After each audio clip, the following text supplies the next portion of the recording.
Now, here's your host, head chef of the men's room, the Ted Nugent. Head chef in the house.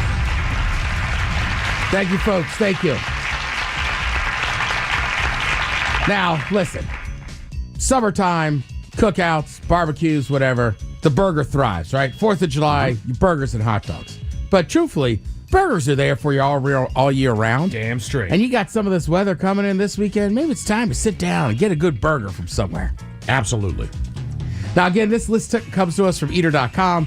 A lot of different options on here. I'm sure people will have opinions. We're not taking your opinions into it, but there's burgers everywhere. Oh, yeah. You know what I mean? I mean, one that didn't even make this list, famous, I want to say, from Minnesota is the Juicy Lucy. Mm-hmm. Oh, yeah. And if you go to Buckley's in Belltown or the original one on Queen Anne, they have a great Juicy Lucy. It's a stuffed cheeseburger.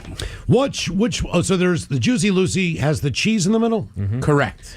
And the butter burger is where they do the same thing, but they put a tab of butter in the middle. Ooh. So I've never had one of those. That's, I think, like Wisconsin. I know the Culver's is famous for it. Mm-hmm. So, and every regional place has different ones, right? Like, we'll get into it in here, and then people talk about smash burgers now. They used to just kind of be a style of burger, like a tavern or whatever. But also, I know there's the Oklahoma smash burger where you cook it on top of a bunch of onions. And you smash it, the onions in. Correct. Yes. Sounds like a great sex movie. That I've never had. Well, it's on the list. But it looks good. It looks good. So first on the list, they have Flint Creek Cattle Company. What's wrong? You good? A bad word almost slipped out. Now, obviously, if you've never heard of Flint Creek, it is... Heard of what? Flint Creek Cattle Company. It is a very high-end, expensive steakhouse. Super good. Mm-hmm.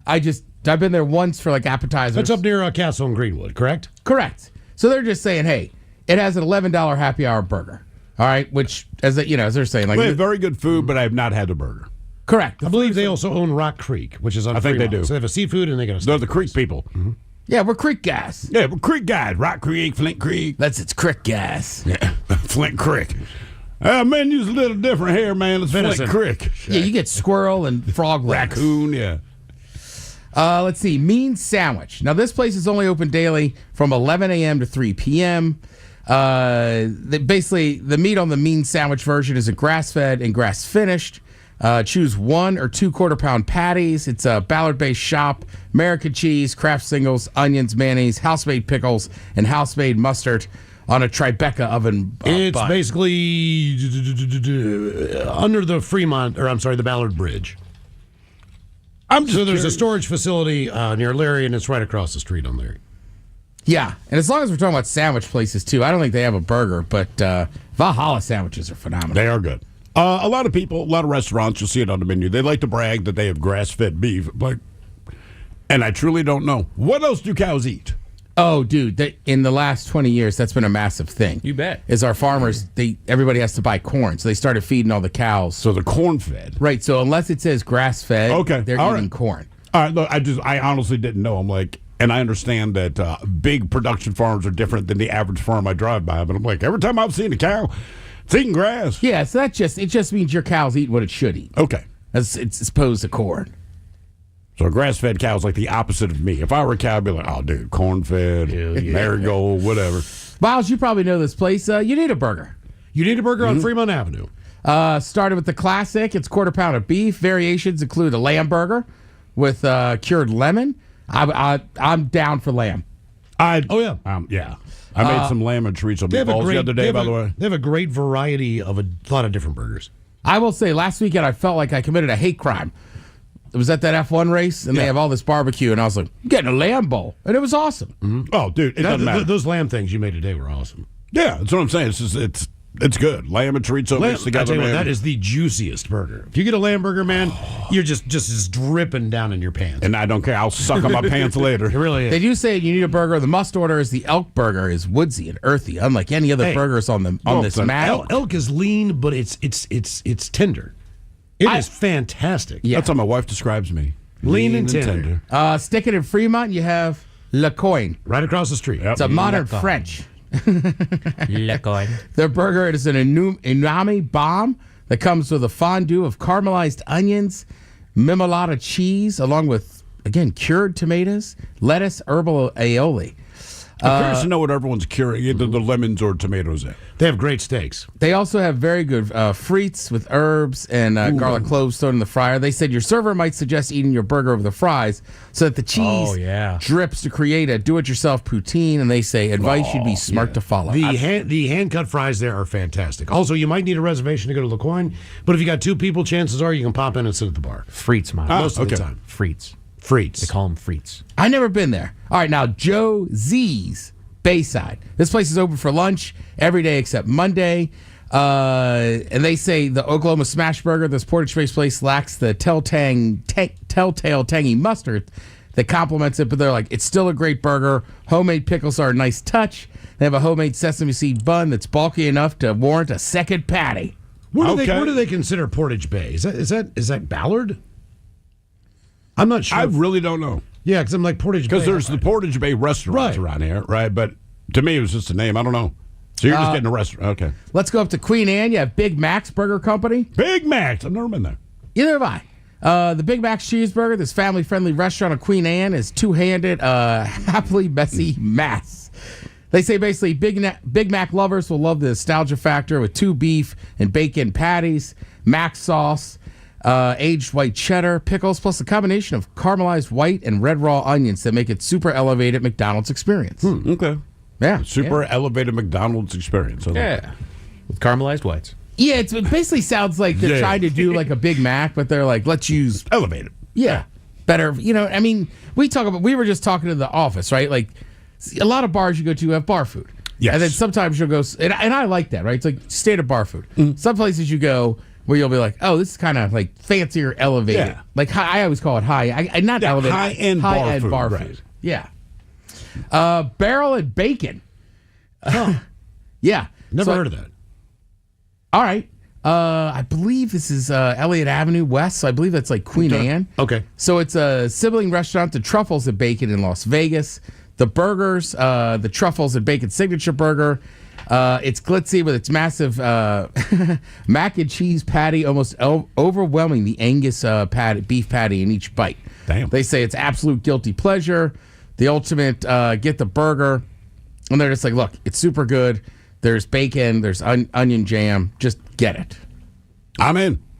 Now, I've seen this one on a lot of different Seattle foodies and stuff. Keep in mind, this one is a ghost kitchen. If you don't know what a ghost kitchen is, you can get takeout or delivery, but you can't sit in there. And that's the Halal Smash Burger, BRGR.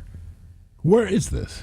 So Capitol Hill is their they first had the location? ghost kitchen in Capitol Hill, now in the U District. It has 4 burgers on the menu, each centered around its handcrafted sauces. Classic, smoky, truffle with mushrooms, and spicy.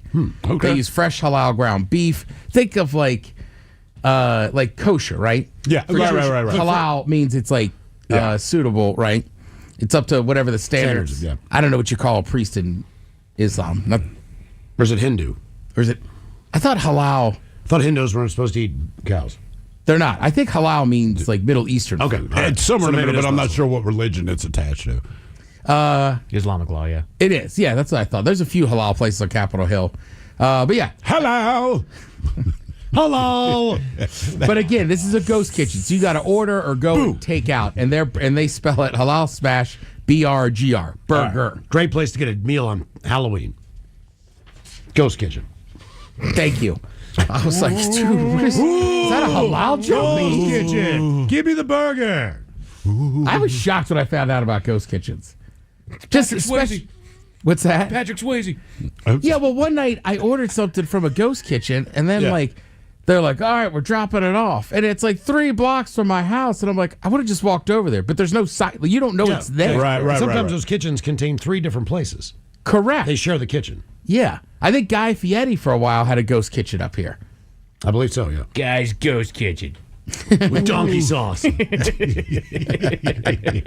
Miles, you mentioned Pickwick Drive-In. Love it. Yep. Founded in Fife in 1949, They got expanded banana to milkshakes. Auburn before opening a branch in Soto in recent years. Slice of Americana, right? Once chosen the best burger joint in Washington State by USA Today for its crispy charred burgers, hand-cut fries. They also have a wide selection of shakes blended to order, including fresh ones with in-season berries. I picked us up some hamburgers from there a few years back. They're great. Yeah. To me, the classic on this list is Loretta's Northwesterner. Hell yeah. I mean, come Man, on. you cannot beat that. No. Right, and then again, before the smash burger became a whole thing, their tavern burger was already that. And there was a lot of bars and restaurants around the country that were kind of doing it. Mm-hmm. They're super famous for that. Loretta's also a little harder to find. It's South Park. I was gonna say it's not Georgetown. I think technically that's South Park. Yeah. But also a cool Loretta's burger. a cool little spot. There's a sandwich guy I watch on Instagram. I forget his name, but he goes down there too, and he's like, "Dude, I always get the burger." But like, It is. their food is great. It's the tastiest burger I've ever had. Yeah. It's so simple and so basic. Do not get the regular burger there. It's fantastic. If you want to get it and try it, As they say, they have the deluxe cheeseburger on the Yeah. menu, but that's restaurant style. It's a bar. You want the tavern. you want 2 taverns instead of the restaurant style. All right. Right, and they say simplicity done well. Beef with a nice char, pickles, chopped onions small, American cheese, and a special sauce that's heavy on the mayo, You cannot beat that one. and a squishy bun. I like a burger with a soft bun. I do Like, too, man. Some of the grease is kind of getting in there, mixing it all together. Now, here's a good restaurant I've been to a couple times in Burien, Fireside. Okay. It's kind of like a I think you told me about it. Yeah, it's a Midwestern kind of style. So, like, I know they do fish fries on Friday and everything else. Cool little spot. Midwestern comfort food, handcrafted cocktails. The burger of choice here, again, the Oklahoma onion burger. So, if you like So onions, there's 2 spots in town that does that. Correct. That we know of. a little bit up in North Seattle, Rain City Burgers off Roosevelt. Roosevelt and 65th, I believe. Right, it's right there on the corner. If you Right don't, near Ted's. Or Teddy's. it is right near Teddy's. Yep, exactly. Yeah, I was gonna say. I mean, I Because used to. Teddy's still allows you to bring food in. So if you want to go watch football, you go get a burger at Rain City, then walk it up to Teddy's and sit there and eat it. Me and the mayor, when we were playing pub league together, Yeah. we would go to the old Atlantic Crossing that was right there, and then we were done having drinks afterwards. We would walk over and get burgers and go our separate ways from That Rain makes sense, City. dude. Burger. That's a good day. But overall, great. I mean, Seattle is a great burger town. Without a doubt. Yeah, Without a and doubt, we didn't man. even touch on, like we said earlier, Dick's.